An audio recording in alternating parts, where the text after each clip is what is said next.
The Daily Derech. We are walking the path of holiness. Hello, everybody. This is Rabbi Marcus Rubenstein. Welcome to the Daily Derech. Today is the third day after Shabbat Kodesh, the 21st of Adar, 5786, corresponding in the secular calendar to Tuesday, March 10th, 2026.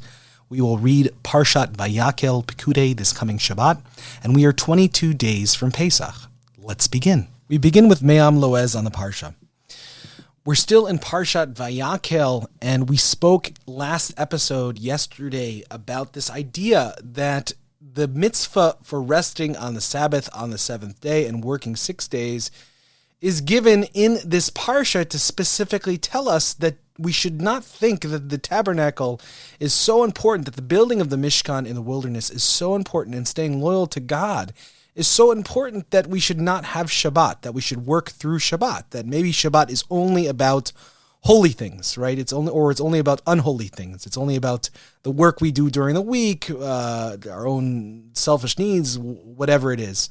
And therefore, maybe we should continue with the Mishkan. And we spoke yesterday about the idea that, yes, we should also stop doing the work on the Mishkan that's commanded of us on the Shabbat as well. That those are both serving Hashem, resting on the Shabbat, and working during the 6 days on building the Mishkan. Now, interestingly enough, this is actually built into halacha itself. Oftentimes, the question comes up, what does it really mean to rest on the Sabbath? Is it just to take a break? Is it just to sleep a lot? Is it just not to go into work that day?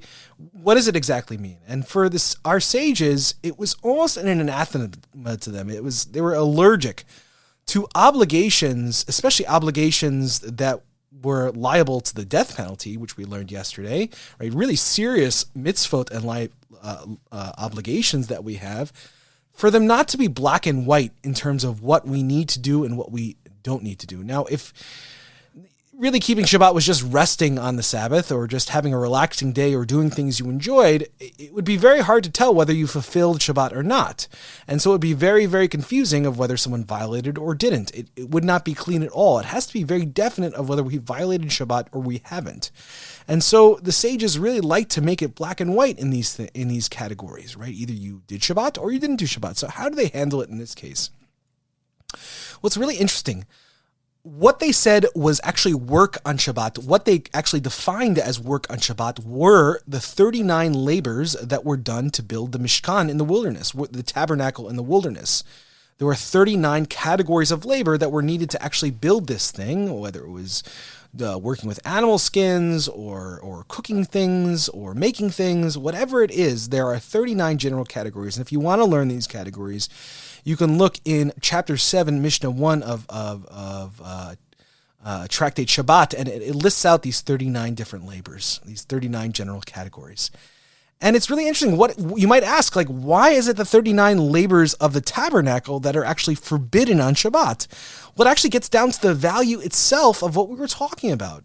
These 39 activities are the most important activities to do during the rest of the week. They literally are what is involved in order to build the Mishkan and the tabernacle. But on Shabbat, these things specifically are forbidden, right? Those exact things that were the best thing you can possibly do during the 6 days, on the seventh day, it becomes absolutely forbidden to do. And this shows us that it's not that doing work is somehow wrong or it is a horrible, horrible thing to do work. Actually, it's a great thing. It's a wonderful thing. It's a beautiful thing. We're commanded to work during the 6 days of the week. But on the seventh, we're supposed to stop doing that. And that really defines what it actually means, in essence, to keep Shabbat. And in this way, Shabbat is actually always going to be connected to the work in the Mishkan. It's always going to be in some ways the reverse, right? The 6 days of the week we build the Mishkan. The seventh, we take a step back and we have gratitude for the work that we've done and for what is. And we specifically do not do that work. And that is really, really important in terms of understanding what Shabbat is, right? It might be a really holy thing that we need to fix something, that we need to work on something, that we need to make the world a better place, that we need to do something that's going to help people, that's going to do something great. But specifically on Shabbat, and we might say on Shabbat, how great would it be to do this wonderful thing on Shabbat, to help someone, to do this wonderful mitzvah? But specifically on Shabbat, we're not supposed to do that. We're not supposed to fix the world on Shabbat, because by constantly trying to work and to fix and to complain about what exists in order to fix it and make it better, it almost makes it impossible to see the goodness in the world. And I love how this really deep value, this deep spiritual idea is brought into the halacha, into the details of how we observe Jewish law. It really is brought in. It really does answer the question so well of why the commandment to keep Shabbat is in this particular parsha. Let's continue on with the Mishnah Torah. We're going to start today with the third halacha, and I know we did the fourth and fifth yesterday, but I forgot the third halacha. So we're going to go back a little bit just to do this third halacha because I think it's important. And it has to do specifically with the searching for chametz, right? We know there is a specific practice to search the house for chametz on the night before Passover, really. So it's the night of the 14th of Nisan. And we're supposed to search the house. And interestingly enough, this is one of the few things here that actually doesn't really specifically have a Torah source. And this is a really a practice from, as the Rambam calls it, divrei sofrim, right? This is a practice from the words of our sages, or a rabbinic law or a rabbinic practice, meaning after the Torah. So it's an important, extremely important practice that everyone needs to do in order to observe rabbinic law. But again, this is not Torah law, right? The Torah seems to say, well, once you get rid of the chametz you know exists, and then you destroy it and you do bitul, as we talked about previously, and you nullify that, that's enough. But the rabbi said, no, it's not only enough. We're going to create another fence around that, saying you need to actually look for chametz, right? You need to look for the ones that you don't know about. It's not only that you're responsible for the chametz you know about, but you actually have to expand your ability to know and look for little pieces of chametz that are gone. And it's interesting how the rabbis sort of expand this so much more, right? That we actually have to look beyond what we see. Right, and you can imagine why the rabbis actually created this fence here, because you could easily say, "Oh, I'll just do a cursory look around. I don't see any chametz. Okay, done." No, not good enough in terms of what needs to happen. In order to take this really seriously, to get rid of chametz, we actually have to look for it. According to our sages, what we need to be actually doing is to look in hidden places, holes, anywhere in the house. We need to seek it and try with the intention of actually removing it from one's domain. In all these little places, we have the tradition to do this by candlelight at night on the 14th of Nisan, as I said before. And the reason is because the family is usually home at night, and the family could actually do it together. And very, very important that even sages and even people who are teaching a Torah lesson or something like that, or doing something very important, make the time on that night to come home and search with the family. Very, very important.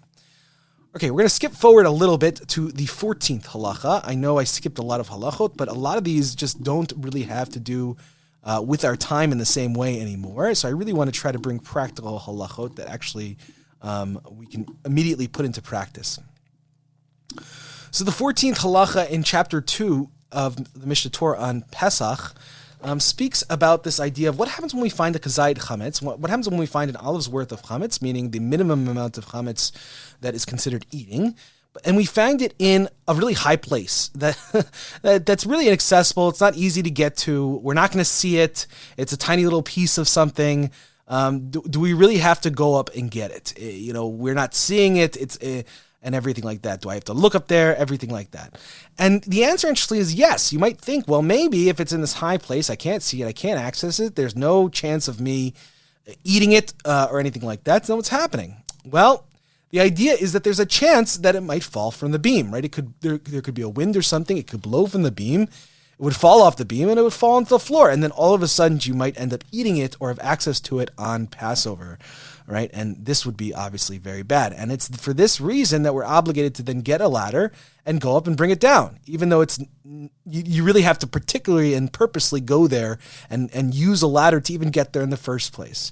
Which interestingly comes up with the idea, if there is no chance of an object that's very inaccessible or that's hard to get in any normal way, if chametz is in that place, it seems to be, according to the Rambam, that we don't actually need to get it unless there's a chance that it can fall from that place, or it can roll, or something like that. But if it really is in a place that really isn't accessible and has no chance of getting to us, then according to the Rambam, we don't actually need to retrieve the chametz from there, even if we know that it's there, which is incredible.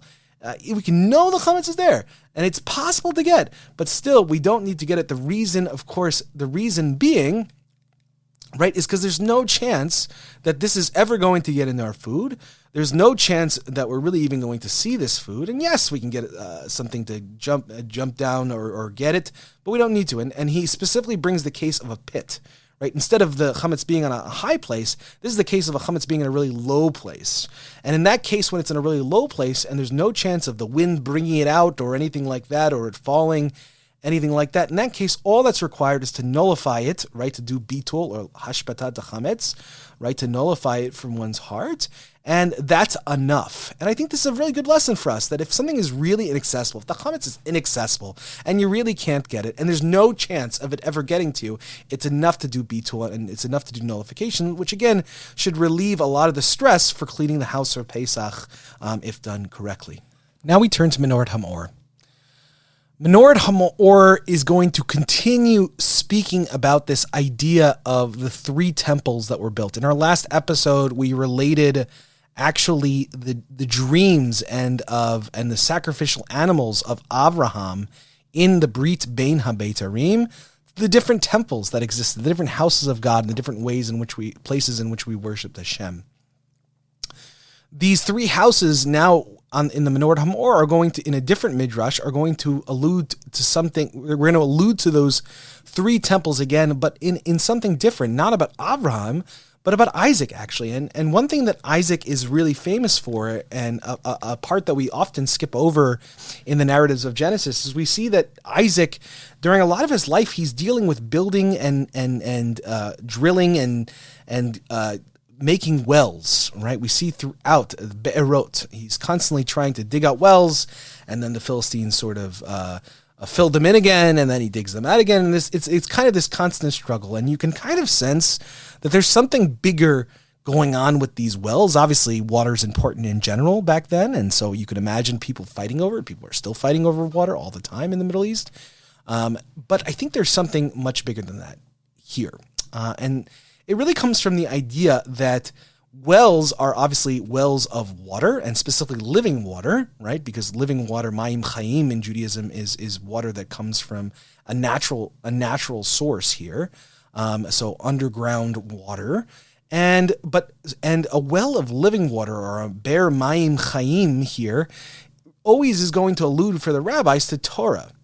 And they'll say that just as water is life-giving and we can't go longer than 3 days without it, so too we can't go more than 3 days without Torah. It's one of the reasons why this podcast exists, right? To constantly give us Torah, because Torah is the very sustenance of our life. It's the very thing that gives us life. And so therefore, actually in our halacha, we're supposed to read, according to the Takana of Ezra, according to the enactment of Ezra the scribe, that we're supposed to read Torah 3 times a week, because we can't go longer than 3 days without Torah. So that's why we read Torah on Mondays, on Thursdays, and on Shabbat. So we don't go for longer than 3 days without the Torah. Now, specifically, there were 3 wells that are alluded to here. The first one that was built by Isaac was called Esek in the Torah. And you could say it's just a name. Who knows? But it's not, of course, nothing's just a name. Names mean something in the Torah and Judaism. And so what the Menorat HaMaor says, according to this midrash, is that Esek is a symbol for the first temple. This first well is a symbol for the first temple, because Esek in Hebrew means conflict, right? Toil, or not toil, but working together. The toil is Ayin Samech Kuf. This is Ayin Sin Kuf, which means fighting with each other, struggle. Okay, and this is alluded to the fact that there were many wars in the first temple. Many times the first temple was they tried to destroy it. There's wars going on all the time. That Jerusalem was actually seized way back when, but even before it was destroyed very badly. And so there was a lot of fighting around it. So that's why they call the first well Esek, and they connect it as a symbol to the first temple. The second well in the time of Isaac was called Sitnah, which you can actually hear if you were listening last episode. The second temple was related to the Satan and the A's, or the goat, the dancing goat or something like that. And here you can see Sitnah here also has that feel, Satan, Satan, Sitnah. hatred, accusation. And that's what that second well was actually called. And supposedly, the reason, according to the Midrash in Menorat HaMaor here, is that the building of the temple itself, the second temple, faced an extreme amount of opposition. Jews themselves didn't want to build it. There was almost a civil war over whether they would build the second temple or not, as is narrated in the later books of the Bible. And there's a lot of accusations in general about how to practice Judaism, how to do it correctly, and the bringing in of Hellenization and everything like this. And so it faced a lot of opposition, not necessarily just physical wars, but real opposition, religious opposition, theological, philosophical opposition. And so that's why this second well is called Sitna, right? And the idea, again, behind this is that each of these temples enables us to experience that well of living water, to connect to Hashem, to bring down what gives us energy and vitality in this world. Finally, the third well in Yitzchak's narrative is called Rechovot, which means wide. Rechav means wide or broad places. And this hints at the third temple that will hopefully be built in Jerusalem in the future, in the times of the Mashiach. And what Menorat HaMaor and the Midrash here says is specifically this. Once this temple is built, there will be no more of that strife or quarrel. Everything will be wide and big, and God will enlarge our borders. The idea is that Israel will even have more land when the Messiah comes in this way, and everything will be wonderful. It will be rechav, that water that we'll be able to get, that living water, that Torah that we'll be able to get will be like a wide well, this beautiful well in which we're able to get everything that we need. Here's to looking forward to it, everybody. Well, that's it for today, everybody. Thank you so much for listening to the Daily Derech. If you have any questions, comments, or concerns, please feel free to email me anytime at rmr@templeofaaron.org. Thank you so much for listening. There are so many people to thank, and you can look in the show notes for that. And also, if you want to know and see any of these texts in the original, we actually have that too. You can actually find that in our episode description. So look in each of the episode descriptions and you'll find that information right there. Thank you very much. Have a great day, everybody.